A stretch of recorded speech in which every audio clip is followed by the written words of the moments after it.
Bom dia, pessoal. Meu nome é Leonardo, da ProLinks, analista de segurança aqui.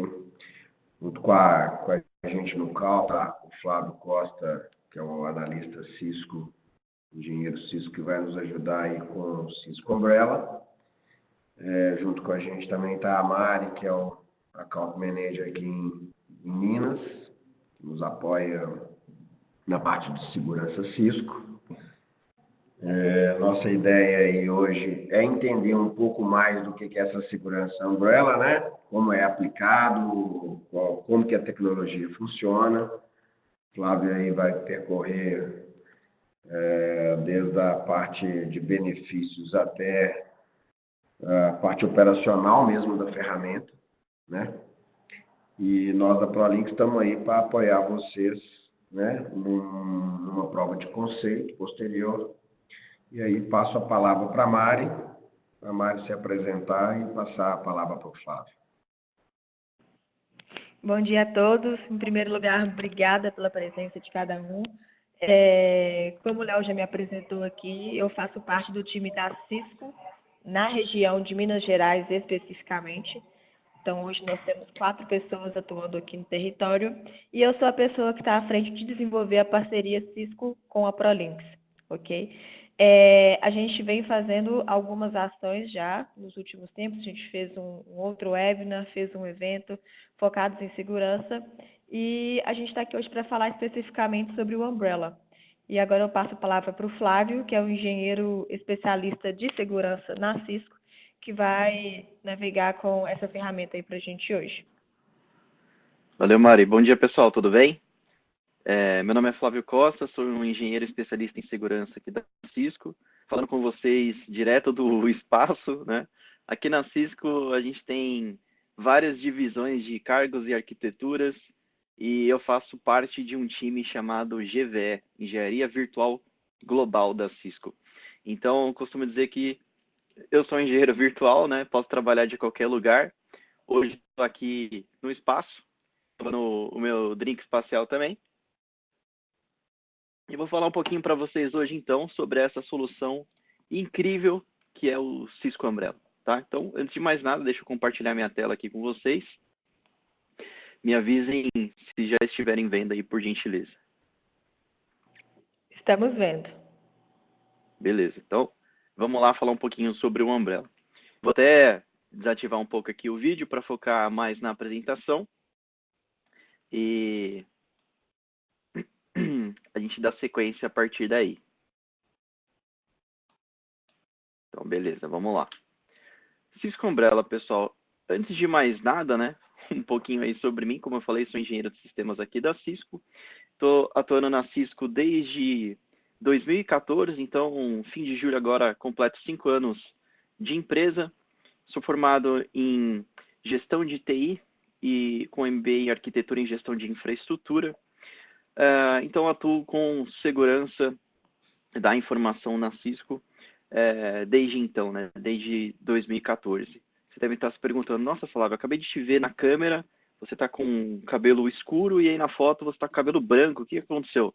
Uma longa história, não faz parte do webinar de hoje, mas se vocês tiverem curiosidade, depois eu passo o meu e-mail e a gente bate um papo sobre isso. Beleza? Então vamos lá, contextualizando um pouco, pessoal.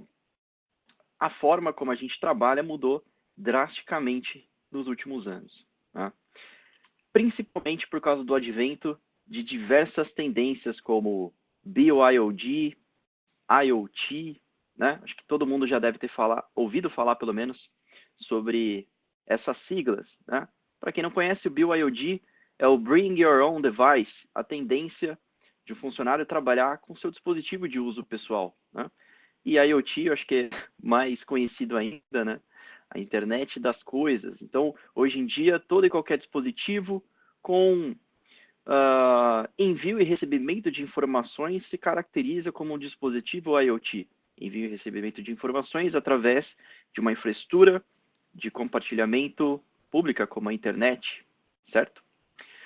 Então, como que era antigamente, né, alguns anos atrás? Qual que era a função de segurança e o que a gente tentava proteger dentro do ambiente de negócios?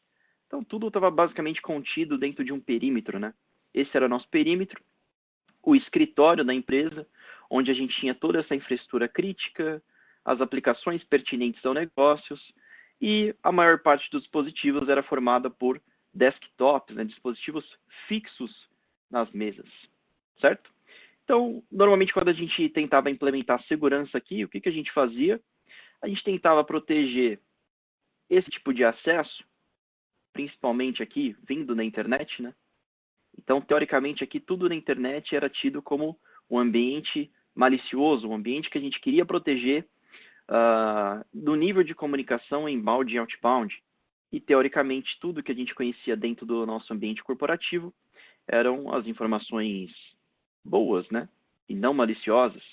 Então, boa parte dos mecanismos de controle de segurança nessa época era feito através de soluções de segurança perimetrais, como, por exemplo, o firewall aqui na borda, certo?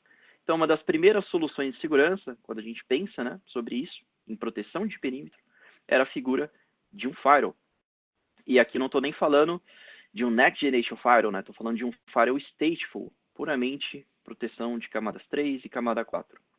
Outra solução de segurança, se vocês quiserem também colocar aí no painel, no chat ou no Q&A, vou até acompanhar aqui do lado, qualquer outra sugestão de solução de segurança para proteger aqui o nosso perímetro, mais uma outra bem conhecida, né? E uma das primeiras também que a gente pensa além do firewall é o quê? No endpoint. Antivírus, né? Então, duas soluções aqui de segurança para proteção de perímetro. Beleza, né? Até alguns anos atrás, isso aqui parecia ser mais do que suficiente. E acreditem se quiser, cerca de 90% aí das empresas hoje em dia, pelo menos das que eu converso, a solução de arquitetura de segurança é composta por essas duas soluções, firewall e antivírus. Certo? Outras soluções que a gente pode ter aqui, um pouco mais no sentido de controle, né? Posso ter um outro servidorzinho aqui com um proxy, né? O famoso Secure Web Gateway. Enfim, independente das soluções extras que eu possa implementar dentro dessa infraestrutura, o controle aqui ele é basicamente de perímetro, certo?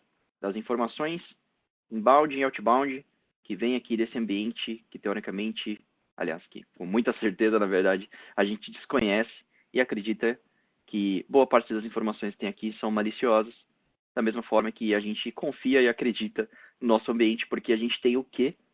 Um princípio básico de segurança, visibilidade. Né? Então, quanto mais visibilidade a gente tem sobre o ambiente, mais a gente confia nele, certo? Por isso que um ambiente desconhecido da internet, ele é tão preocupante, porque a gente não sabe quais são os tipos de informações que tem por aqui. Mas e o que aconteceu, né? Aconteceu tudo isso que a gente falou, todas essas tendências, aliado à cloud, né? Então, hoje o mundo se expandiu para fora desse perímetro. Hoje a nossa infraestrutura crítica, grande maioria das empresas tem feito o quê?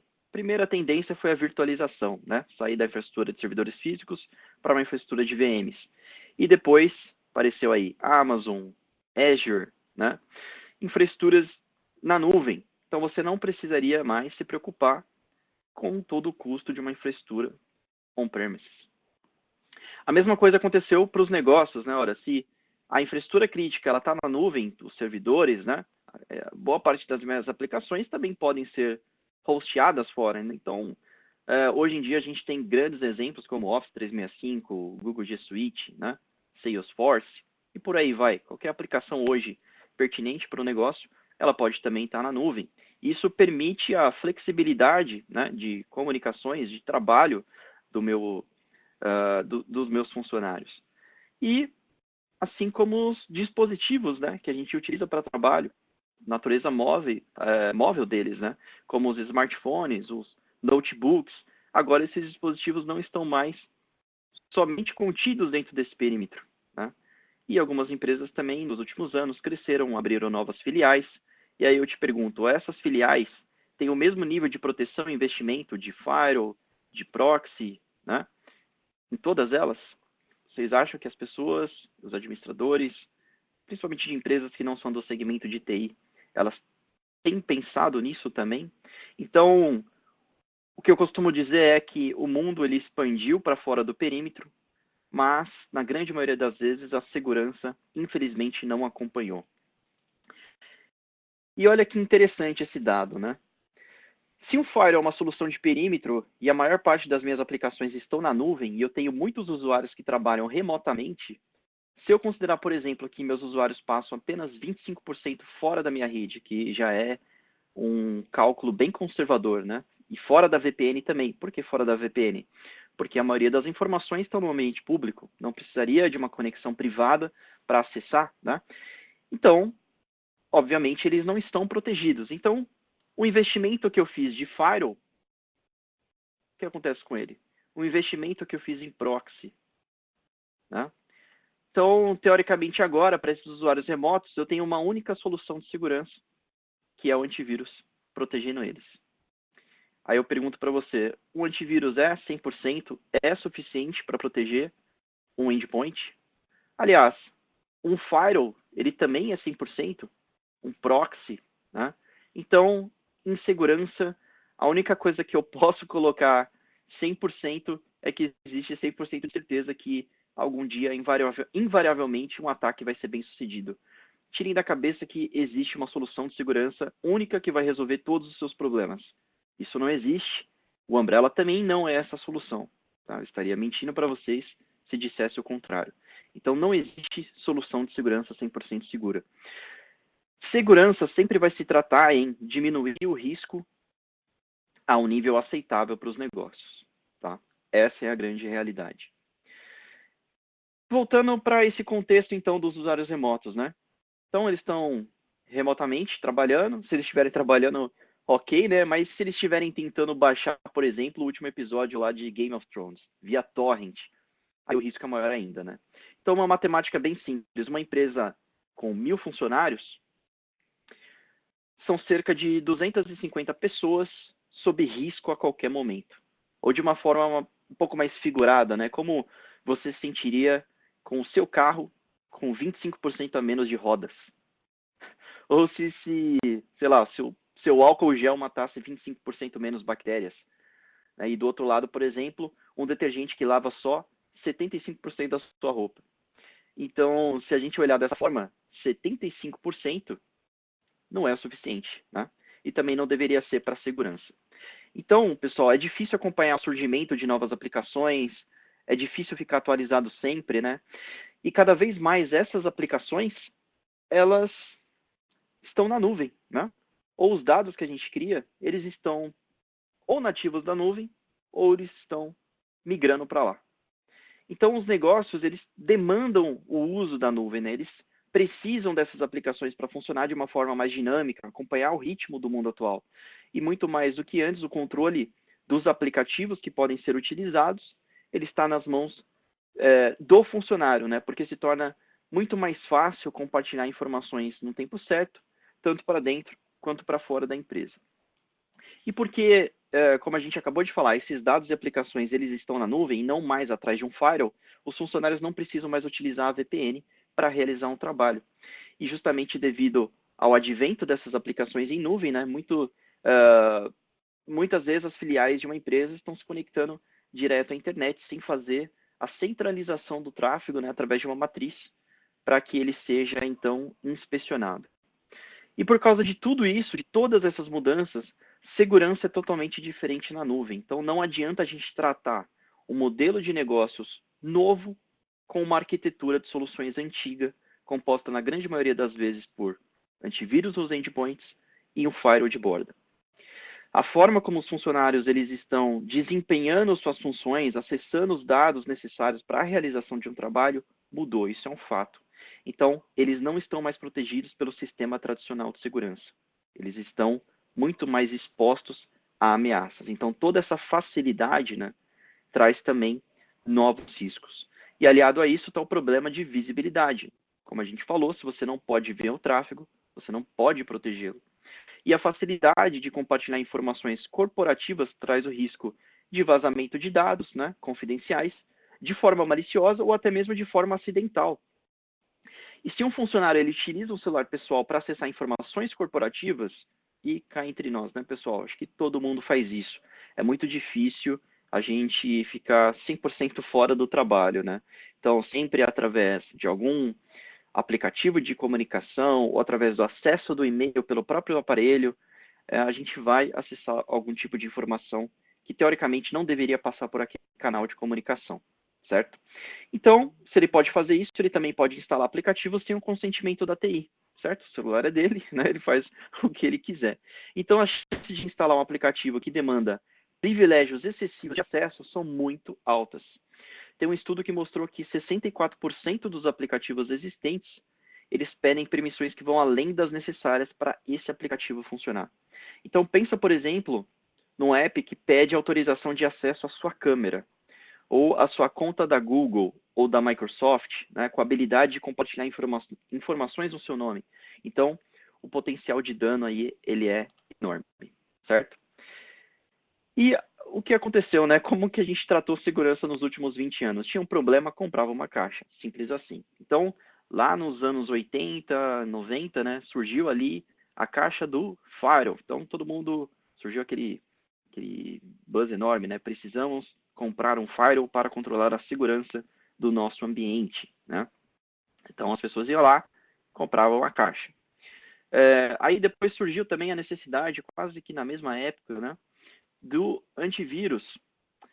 E o que o antivírus faz? Ele faz um inspecionamento bem parecido com o que esse segurança está fazendo, né? Então imagina que essa pessoa aqui é o antivírus, e aqui na cabeça dele, esse é o banco de dados que ele tem do que ele conhece de informações maliciosas, né? Então, baseado nessas informações, ele faz um inspecionamento totalmente superficial, e aí ele vai decidir ou não se um arquivo, de acordo com essa base de conhecimento, é malicioso ou não. Aqui a gente faz até uma brincadeira, né, com antivírus free. Então esse daqui é a base de dados, né, o banco de dados de conhecimento desse antivírus, e aparentemente aqui ele está deixando passar um objeto malicioso, porque pode ser que ele não conheça, né, por esse objeto por ser malicioso. Um firewall simples, stateful, de inspecionamento de camadas baixas, né, ele faz também um inspecionamento bem parecido como esse. Bem superficial, baseado em endereço de IP, porta e protocolo, e com base nessas informações, ele permite, então, o acesso à rede. Então, se qualquer um desses pacotes, né, nessa analogia aqui, estiver carregando algum objeto malicioso, com certeza ele passou ali do perímetro do firewall, certo? E depois que esse arquivo passou, que ele já está na sua rede, ele fica basicamente invisível ao escopo de atuação de um firewall, e ele nada mais pode fazer em termos de segurança para o seu ambiente, certo? E foi a mesma história nos últimos anos, né? Como eu falei, firewall, a parte de VPN e antivírus, lá no início dos anos 80, obviamente, sem considerar todas as evoluções que a gente teve nessas plataformas, né? Hoje em dia a gente fala de Next Generation Firewall, assim como Next Generation Antivírus também, né? PKI, aí surgiu supplies de IDS, IPS, né? Ou um conglomerado delas como soluções UTM, soluções de NAC, né? Como o Cisco ICE, por exemplo, ou antes dele, seu antecessor, o ACS, tá? Soluções de controle de acesso à rede, Network Access Control, soluções de controle de aplicação, sandboxing e por aí vai, né? Então imagina que cada vez que uma novidade foi surgindo, basicamente uma caixa, ela foi sendo adquirida. Aí eu pergunto para vocês, será que essas caixas, essas soluções que foram adquiridas são do mesmo vendor? E se não são, será que elas compartilham informações umas com as outras, né? Então, à medida que os anos foram passando e a tecnologia foi evoluindo, essa pilha de soluções distintas, né, de produtos de segurança foi sendo criada. Então, imagina, por exemplo, que uma empresa tem o firewall aqui do vendor A, que ela tenha também, sei lá, um gateway VPN diferente, que não termina ali no firewall. Nossa, ficou horrível minha setinha aqui, né? Mas dá para entender. Do vendor B. E vamos supor também que muito difícil a gente ter uma empresa que faça firewall e, sei lá, solução de e-mail security também, né? E essa solução de segurança de e-mail vai ser do vendor C. Vou ser um pouco mais bacana aqui e vou colocar uma outra solução de IDS do mesmo vendor ali do firewall, vendor A. E mais um exemplo, não está aqui antivírus, né, porque a gente está falando de caixa, de hardware, mas vamos colocar aqui Web Security, deixa eu pegar uma outra cor,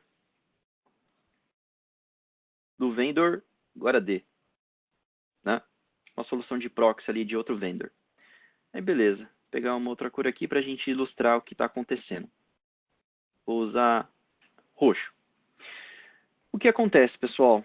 E tentem imaginar já para o ambiente de vocês, se vocês têm um ambiente mais heterogêneo, né, digamos assim. Será que esse firewall, esse vendor, ele se comunica e compartilha informações com a solução de VPN, ou então com a solução de email security, ou até mesmo com o IDS, né, que tem uma aplicação um pouco mais relacionada com a figura do firewall? Normalmente, quando a gente fala, por exemplo, de um Next Generation Firewall, subentende-se que a característica de IDS ou IPS, ela esteja dentro dessas capacidades, né, de Next Generation, assim como controle e visibilidade de aplicações, né? Mas será que essa comunicação existe? E será que ela é bidirecional? Será que a minha solução de Web Security também, ela tem alguma integração com as minhas outras soluções? Elas se comunicam, compartilham informações? Grande maioria das vezes não, né?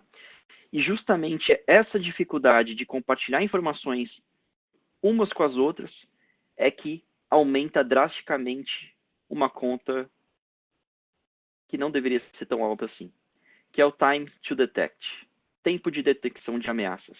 Quando a gente fala em um ambiente como esse tempo de detecção ele é de até 100 dias. O tempo para se detectar uma ameaça, ou seja, o tempo que ela permanece no seu ambiente em ação sem ser descoberta. Aí não estou nem contando, isso aqui é só o tempo de detecção, nem estou contando o tempo de remediação.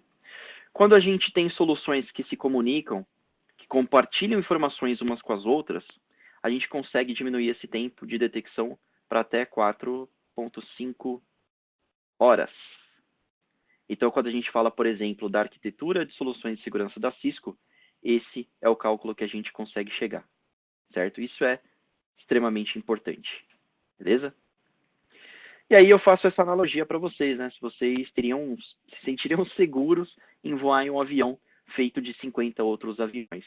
E se a resposta é não, por que a gente faria segurança da mesma forma com a nossa empresa?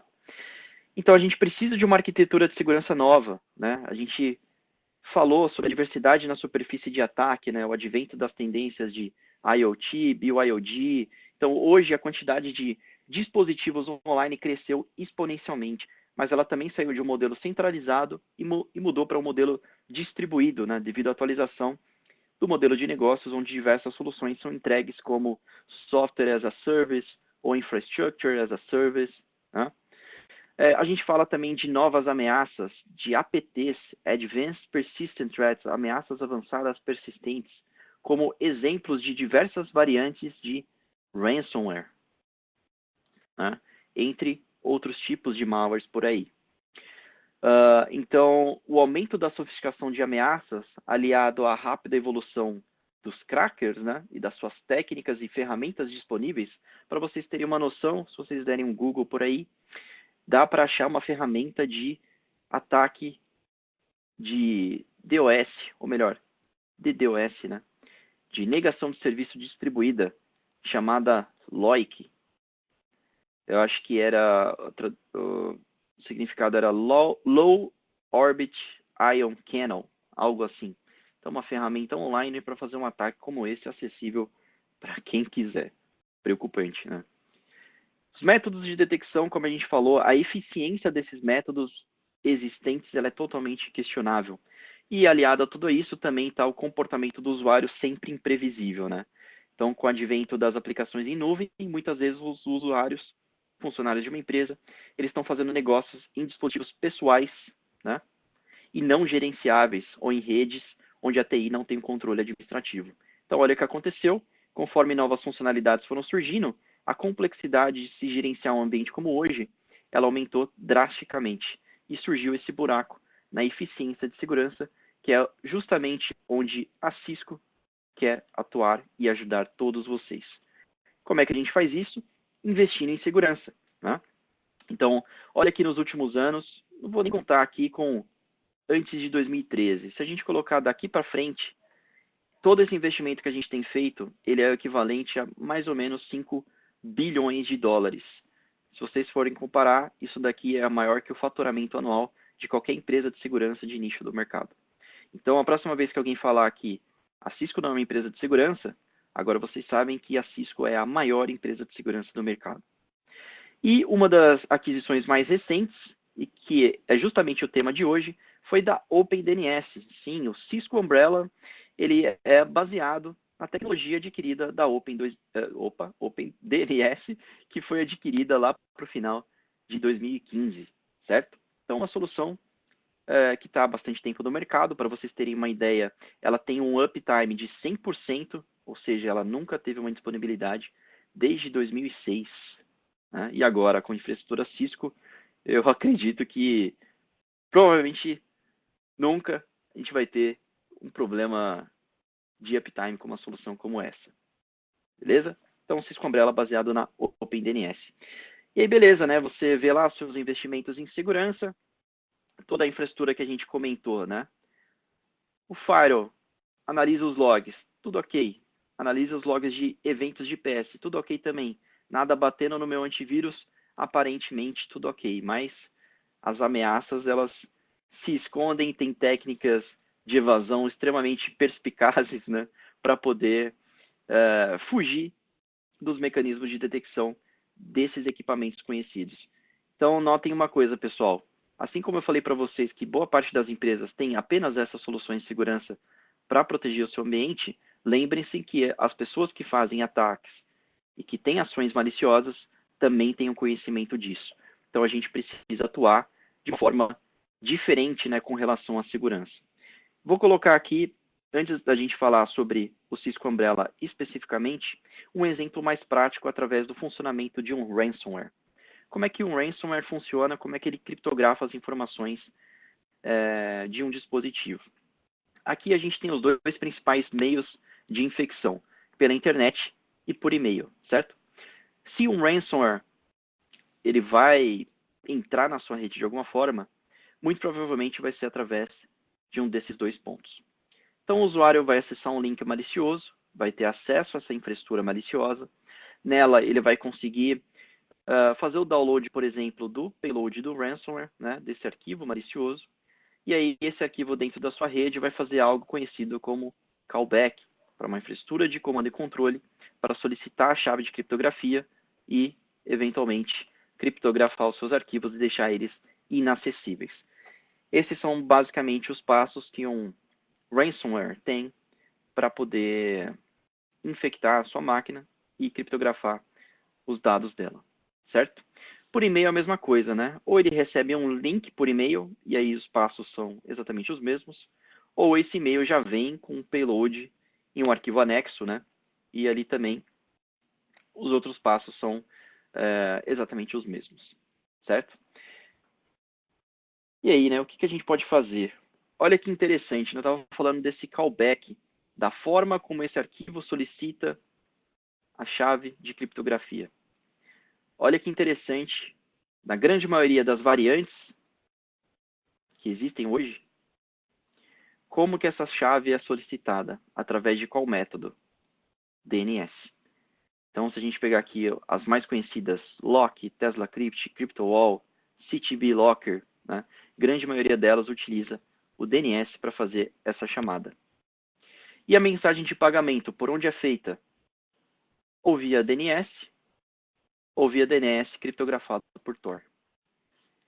Então, voltando lá para a nossa infraestrutura, imaginem o seguinte ambiente. Você tem um dispositivo aqui já infectado por um arquivo de ransomware. Pode ser que tenha um antivírus aqui, um firewall aqui no perímetro, certo? Mas esse arquivo chegou aqui de alguma forma. Poderia ter vindo pela internet e o firewall não detectou nem o antivírus, pode ser um arquivo dia zero, né? Um zero day malware. Ou ele simplesmente pode ter sido introduzido através de um pendrive, por exemplo, já malicioso nesse dispositivo. Aí o antivírus não reconheceu. Obviamente o firewall, o limite de atuação dele é esse, né? Então ele não tem ação para uma ameaça interna como essa. Pode ser que esse ambiente também tenha um Secure Web Gateway, né? O proxy que a gente mencionou, um web proxy. Pode ser cloud ou on-premises, e-mail não, um servidor físico ou então uma VM, né? Mas, como a gente viu, grande parte dessa ação de comando e controle é feita via protocolo DNS, certo? Então, o que vai acontecer aqui? A gente tem uma, duas, ao menos 3 soluções de segurança diferentes. Será que elas protegeriam, então, contra uma ameaça avançada como um ransomware? Então, olha que interessante. 15% dos ataques de comando e controle, eles fazem bypass das portas web 8443, HTTP e HTTPS. Então, isso significa que essa solução aqui, de web proxy, entenderam já onde eu quero chegar, né? É invisível, basicamente, para um tipo de ataque como esse. O que a gente pode fazer, então, para proteger o nosso ambiente contra esse tipo de ataque que utiliza o DNS, que é o protocolo fundamental de comunicação na internet, para poder exercer essa chamada de comando e controle? Justamente o Cisco Umbrella. 91% dos ataques de comando e controle ele pode ser bloqueado na camada de DNS.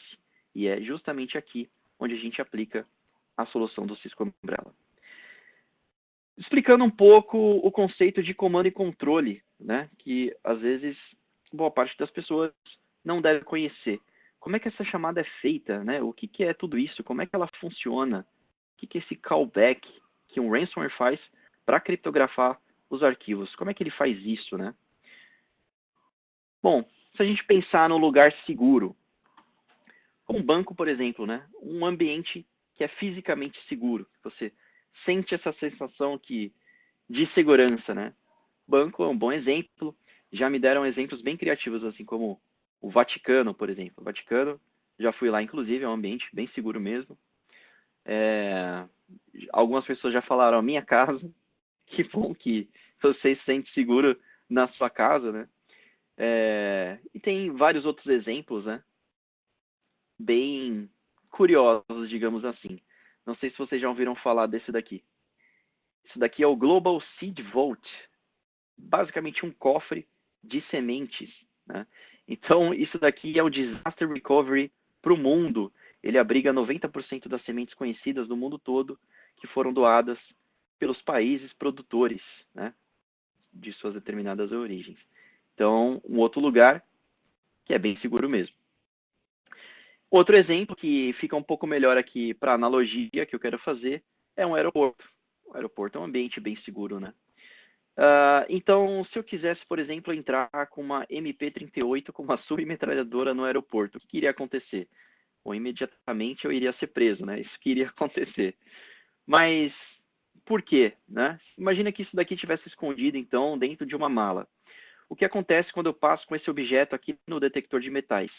Bom, esse daqui é um equipamento responsável por identificar justamente esse tipo de material, né? Que é composto boa parte ali desse equipamento. E ele vai apitar aqui e vai alarmar que tem alguma coisa errada, certo? Um raio-x, né? O que um raio-x faz? Bom, tem uma pessoa aqui, deixa eu até mudar de cor aqui. Opa, acabei ligando até a próxima resposta que eu ia perguntar para você já. Alguém já deve ter sacado aí o que é. Mas vamos lá. O que essa pessoa aqui precisa fazer? Ele é o banco de dados do raio-x, basicamente, né? É ele que tem as informações do que está passando por aqui e pode ser considerado como algo malicioso, né? Que não deveria passar. Então, se obviamente eu colocar minha mala aqui no raio-x e passar por aqui, ele vai identificar através do padrão desse objeto que ele é malicioso e não vai deixar eu passar, obviamente. Então, se a gente comparar, um raio-x ele tem um funcionamento bem parecido com o de um antivírus, assim como o detector de metais aqui, né? Ele parece também com um firewall ou um IPS, certo? Baseado num tipo de material e num evento que ele conhece, numa assinatura, né? Ele vai determinar se esse dispositivo é malicioso ou não, assim como o antivírus. Obviamente, eles atuam em segmentos diferentes, né? Então, enquanto um pacote passa por aqui, outro passa por aqui, assim como no nosso ambiente real, né? Aqui o firewall está em um segmento da rede e o antivírus está em outro. Então, se eu quisesse passar com essa submetralhadora aqui para dentro desse aeroporto, o que eu teria que fazer? Como eu mostrei na outra imagem, eu teria que quebrar esse armamento, né, em diversos fragmentos diferentes e menores, porque aí provavelmente esse banco de dados não iria reconhecer uma parte aqui, né, desse equipamento. Poderia alterar, então, a composição, né, desse equipamento para que também uma assinatura de IPS, um firewall, não identifique isso como malicioso. Então, é exatamente isso que eu posso fazer, né? Eu divido esse arquivo, esse objeto, em fragmentos menores, né? E dessa forma, se eu, por exemplo, levar ali esse grupo de fragmentos, muito dificilmente eles serão detectados como algo malicioso e eu vou ter sucesso em passar com eles. Então, o que vai acontecer? Eu passo com todos esses fragmentos, estou aqui já dentro do aeroporto, né? Feliz aqui porque eu tenho todos os artefatos necessários para compor esse arquivo. O problema é que eu não sou um engenheiro de armas. Eu não conheço, eu não sei como montar de volta esse equipamento. Sei desmontar, mas não sei montar. O que eu vou fazer? Eu vou fazer uma ligação. Vou ligar para alguém e vou falar, alô, então, estou com o que você pediu aqui para eu passar, tenho todos esses fragmentos e agora eu quero as instruções de como eu componho eles de volta nesse objeto inicial. E essa ligação é exatamente esse arquivo que a gente estava mostrando aqui, o payload. Ele quem faz essa ligação, essa infraestrutura de comando e controle é a pessoa ali do lado de fora que tem as informações para poder mandar essas instruções, e aí esse ransomware tem sucesso no que ele foi inicialmente concebido a fazer, que é criptografar os arquivos. Então isso é basicamente o conceito de comando e controle. Normalmente, né, de onde as instruções são feitas, de um lugar de fora, onde o crime é organizado, né? Então, qualquer comentários à parte. E aí a Cisco foi lá e desenvolveu esse pacote para proteção rápida chamado Cisco Ransomware Quick Defense. E uma das soluções que compõe esse pacote é justamente o Cisco Umbrella. E olha que interessante, estou falando de uma solução de segurança que atua em ao menos 3 segmentos de comunicação diferentes dentro de um ataque, da cadeia de um ataque, de um ransomware. Quando a solicitação para esse site é feita, o ransomware pode atuar bloqueando o domínio, assim como a infraestrutura de comando e controle, né, e até a requisição dessa chave de criptografia. Então, mesmo que um arquivo esteja infectado com um ransomware dentro do ambiente, se o Umbrella conseguir bloquear essa comunicação, ele não vai conseguir ter sucesso em deixar os arquivos criptografados. Então, quando a gente olha onde nós aplicamos segurança, fica fácil entender o porquê que o Cisco Umbrella é uma solução tão interessante, né? Como eu falei, a gente pode ter o firewall aqui do vendor A, uma solução de NetFlow, de análise de telemetria de rede do vendor B, um proxy do vendor C, né? O antivírus de outro vendor, tem essa dificuldade de comunicação e correlação, contextualização entre eles, né? Muitos alertas sendo gerados em diferentes soluções, a parte de gerenciamento para cada uma dessas soluções é distinta também.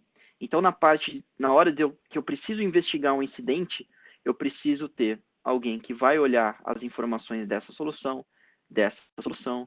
e simplesmente fazer um Ctrl+C, Ctrl+V dessas informações em um outro ambiente para que essa análise desse incidente seja feita. Então, isso é muito custoso também, né? Então, a gente vai para logo esse outro desafio de tempo e custo de implementação, né? Soluções diferentes que a gente tem que implantar, né? Instalar, mencionar, enfim. e custo também de mão de obra, né, de pessoas qualificadas para poder gerenciar essas soluções. E o pior de tudo, a gente está esperando o payload malicioso chegar no alvo, chegar no endpoint, para depois tomar uma ação. Então, se a gente sabe que na internet que ela hospeda várias ameaças, vários servidores de botnets, de comando e controle, de campanhas de phishing, e a gente sabe que invariavelmente uma comunicação como essa, ela vai ser estabelecida, por que esperar essa ameaça chegar, sendo que a gente pode bloquear antes, através de um protocolo já utilizado por todo o equipamento na sua rede. Então a gente traça uma primeira camada de defesa através do DNS, através do serviço recursivo do Cisco Umbrella. Então, quando a gente faz isso, nós temos os seguintes benefícios. Redução de alertas de 2 até 10 vezes em todos os sistemas de segurança. Por quê? Eu estou bloqueando antes, eu estou bloqueando no segmento de DNS. Certo? Isso precede a execução de IP. Então, eu consigo estabelecer um bloqueio antes mesmo que o firewall reconheça essa comunicação.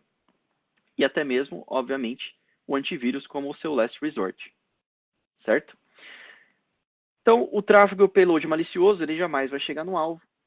E justamente por ser uma solução cloud-based, né, que não precisa de conector, não precisa de hardware para funcionar 100% em nuvem, a implementação global pode ser feita em questão de minutos. 30 minutos até um tempo razoavelmente alto, porque a gente está falando de algo global, né? Grande maioria das empresas, você levaria em torno de 5 a 10 minutos para configurar essa solução. Mas, Flávio, como é que eu faço isso? Simples, meu amigo. Você simplesmente vai direcionar o seu DNS, que provavelmente hoje deve ser feito para o seu provedor de serviços de internet, né?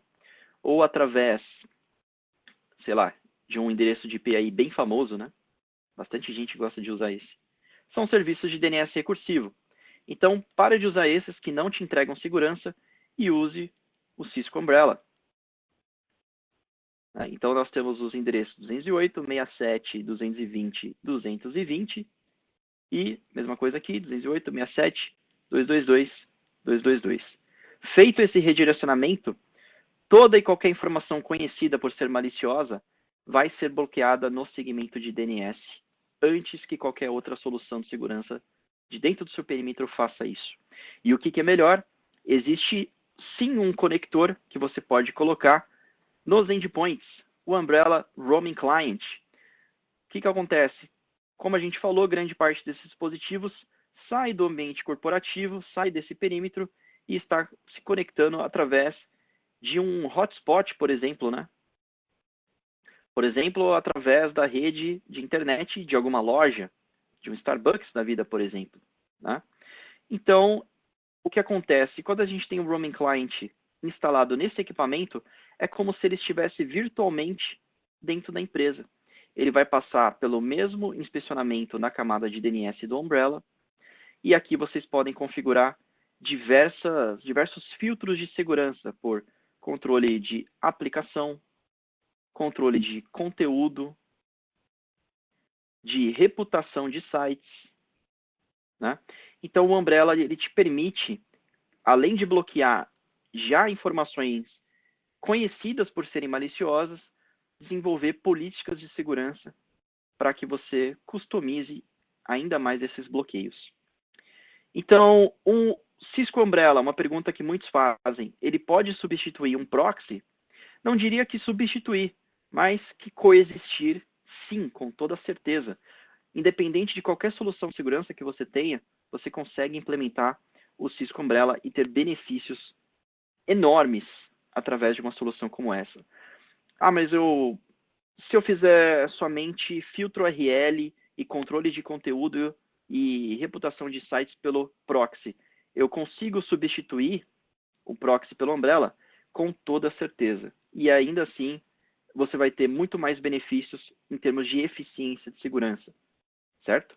Não vou entrar muito nos detalhes do porquê disso, mas a gente sempre costuma dizer, e para finalizar a apresentação, né, que controles de segurança eles são tão bons quanto a inteligência contra a ameaça por trás deles. Né? E a nossa inteligência de ameaça é composta justamente pela Talos.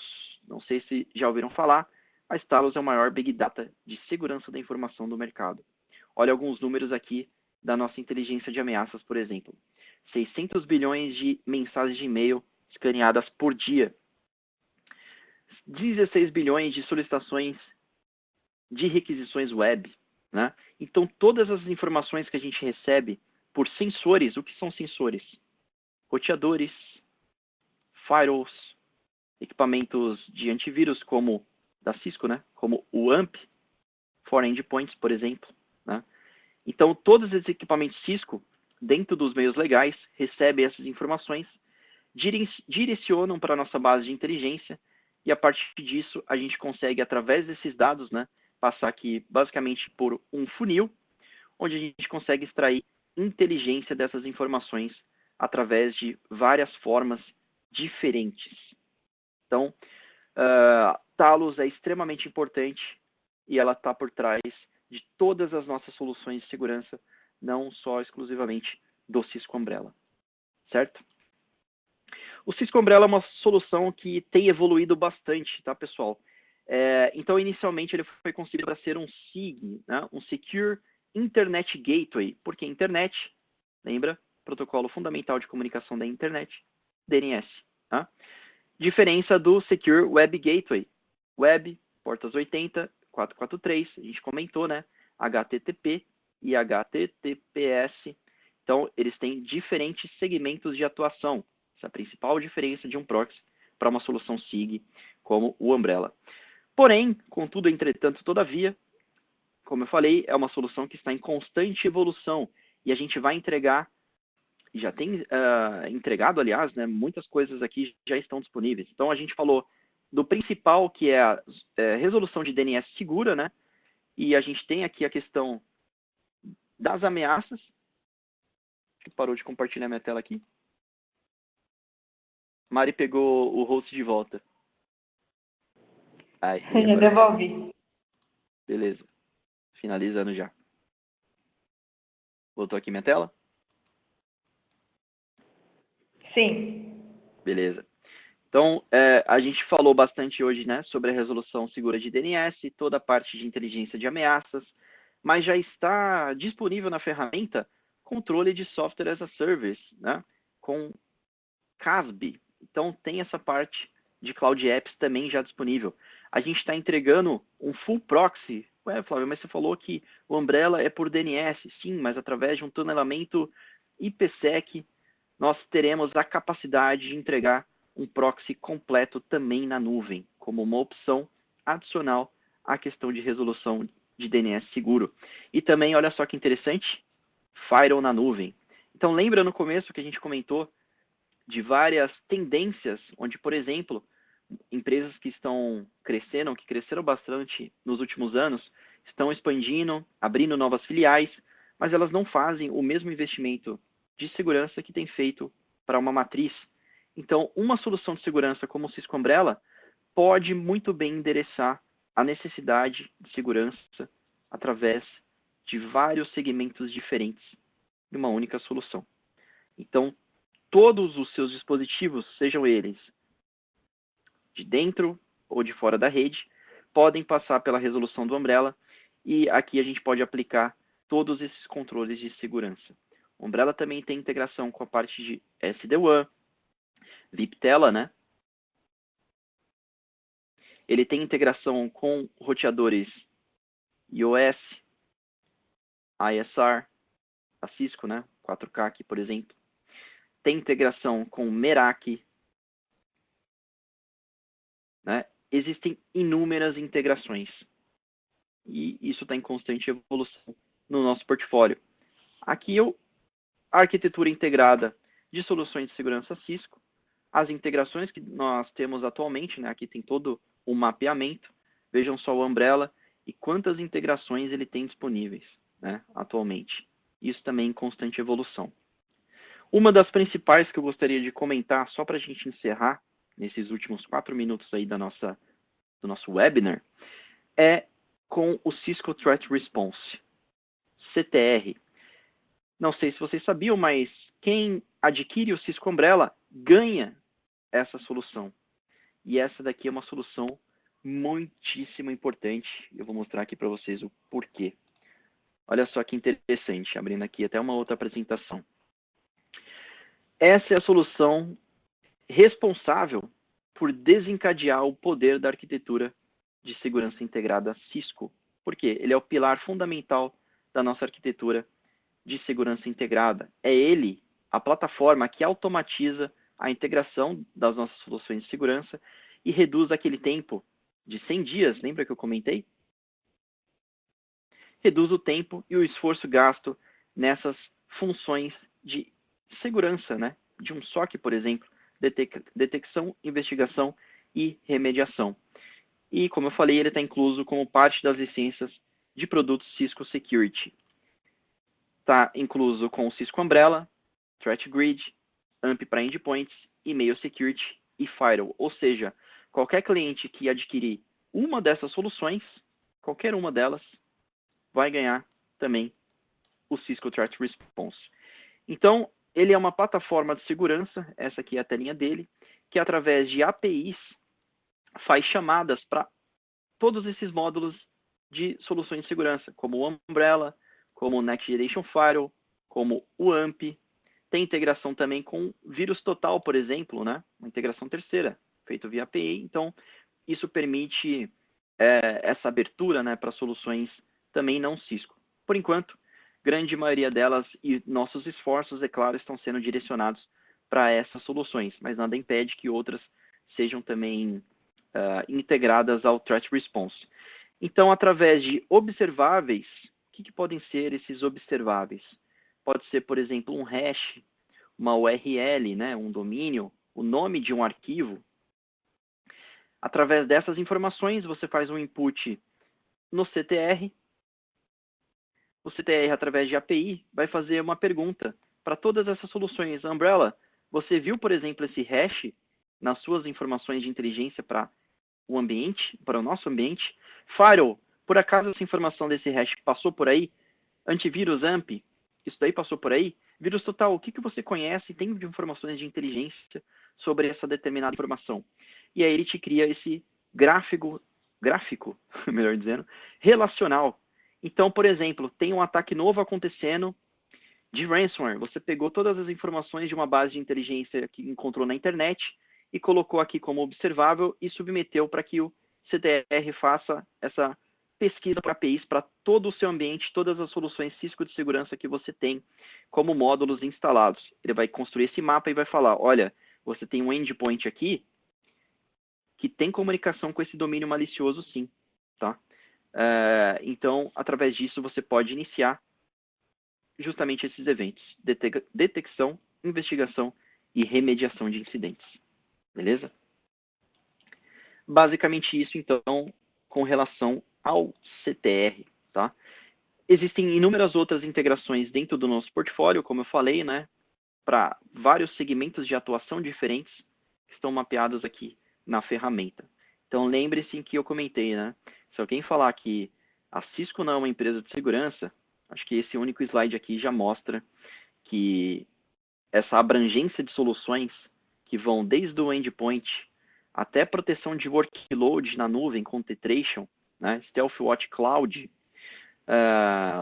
ICE para a rede, SD-WAN, MDM, Cloud Lock como CASB, né, soluções fim a fim. Com toda certeza, a Cisco é a única empresa hoje no mercado que pode entregar todo esse potencial de soluções de segurança de uma forma integrada, que é o mais importante. Certo? E como mensagem final, deixo essa informação aí para vocês. Você não pode ser o hackeado se você for o hacker. Beleza? Meu nome é Flávio Costa, terminando pontualmente agora às 11. Agradeço a participação de todos. Se vocês tiverem dúvidas, por favor, fiquem à vontade para fazer as perguntas no painel de Q&A ou no chat. Posso responder agora mesmo. Obrigado, pessoal.